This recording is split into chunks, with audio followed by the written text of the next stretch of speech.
รอตลาดหลักสามเลย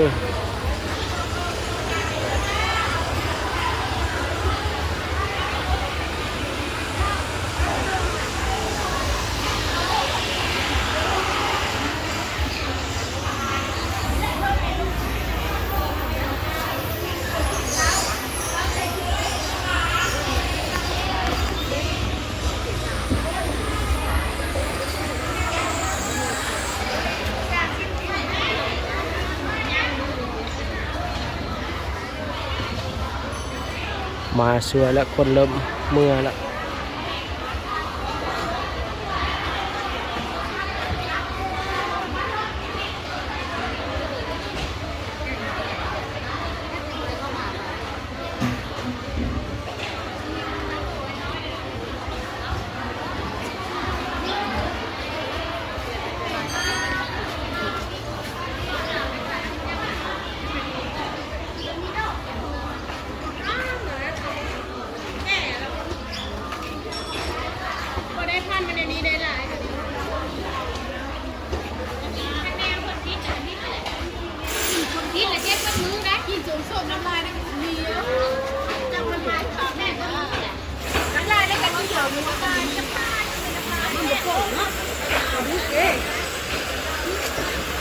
แค่ได้เลย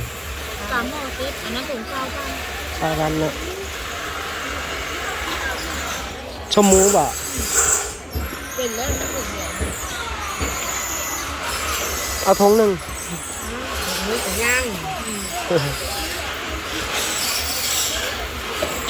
ใช่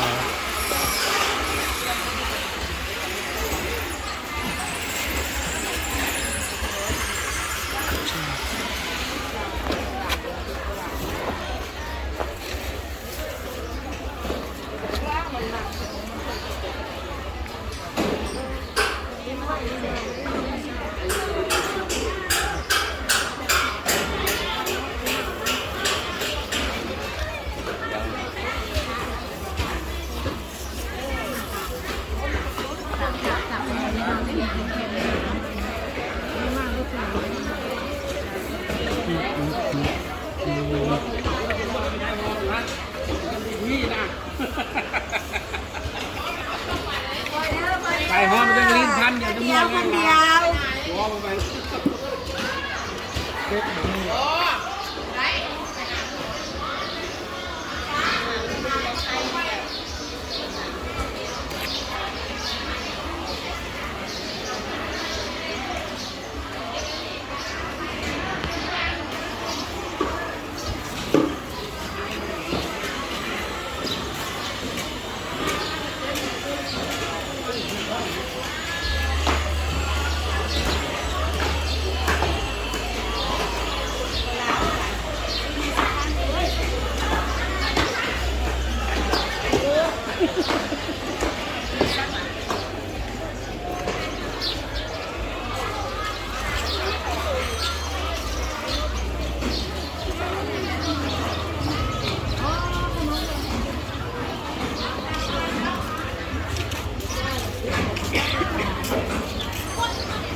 มีแมนตลาดรักษาเด้อพี่น้องเด้อ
อันไหน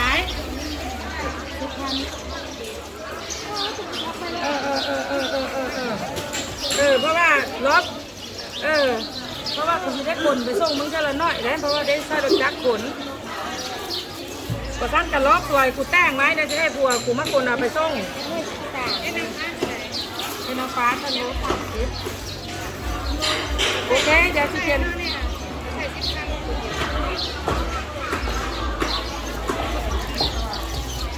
50,000ละโอเคอันนี้ก็เลย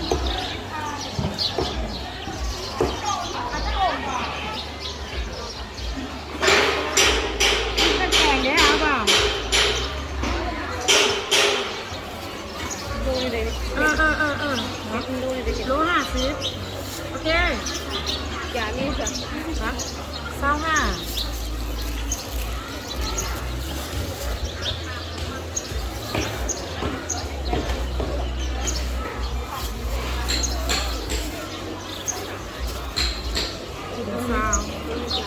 252 กิโล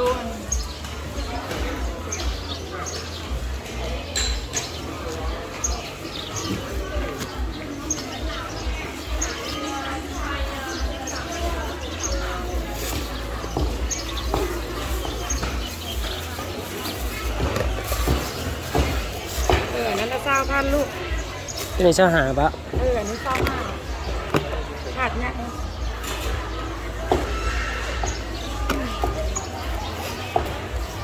ก็ทานเองแหละ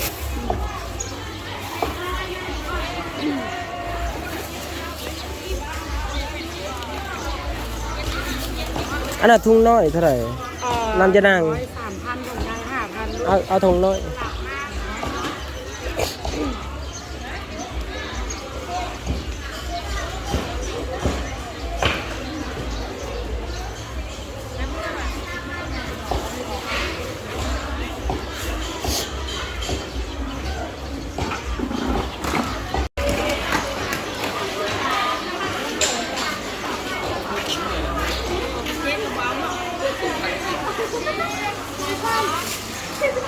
ไม่กล้า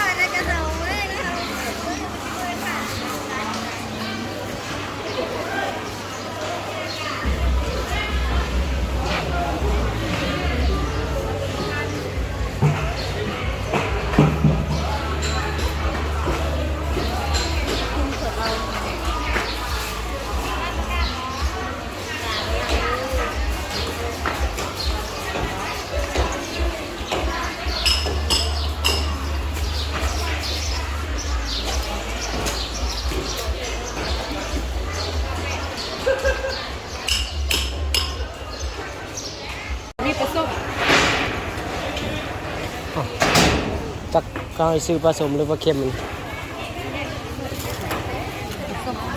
เนี่ยปลาส้ม ตัวนี้ละเค็มบ่ โดยแม่นเป็นระดับเค็มในปลาส้ม ขายได้ปลาสม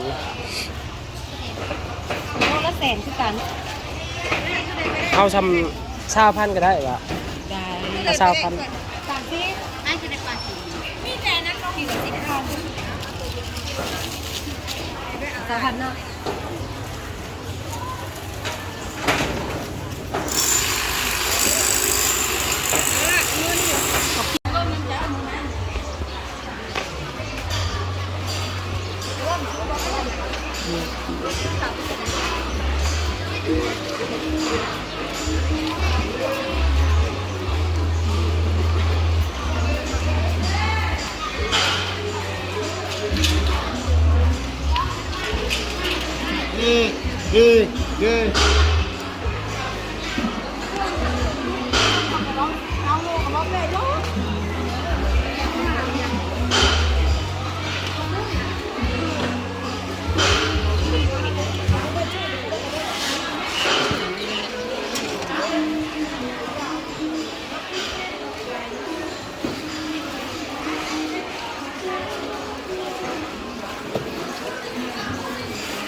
60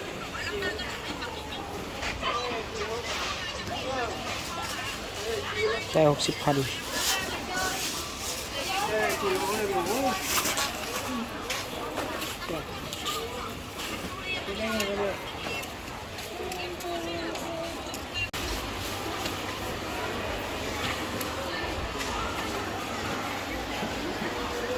ตัวนี้ทางในจะเป็นบอล